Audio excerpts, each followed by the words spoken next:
Outgoing Nueces County Judge Loyd Neal says the newly elected County Judge Barbara Canales and other top officials will be facing some tough challenges ahead. Neal was speaking to a packed house today at the Ortiz International Center as he delivered his final State of the County speech. Our Bill Churchwell was there and has this report.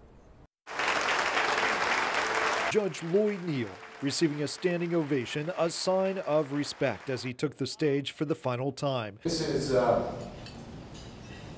interesting day. Before getting down to business, the moment bittersweet as top dignitaries and community leaders first shared their own words for Neal, including former Senator Kay Bailey Hutchinson.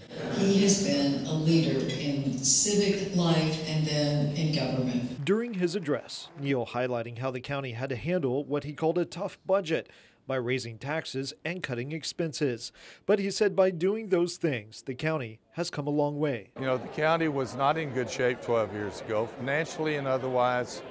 I think the thing that I'm proudest of is we restored the integrity of the office. He addressed the county's work to comply to make voting centers ADA compliant, something that also did not come without its own financial challenges. But we're out of money. You can imagine when we spend the rest of this money, we will spend all the money that we had in the bonds.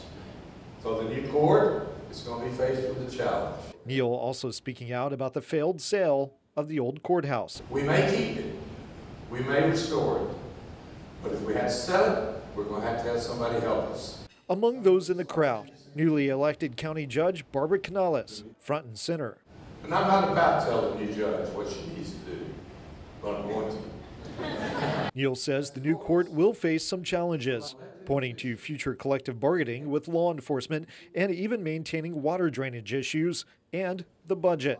And his final message, an emotional one. From the bottom of my heart, God bless you.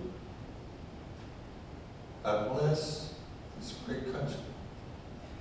Thank you and goodbye. Bill Churchwell, 3 News. We wish him the very best.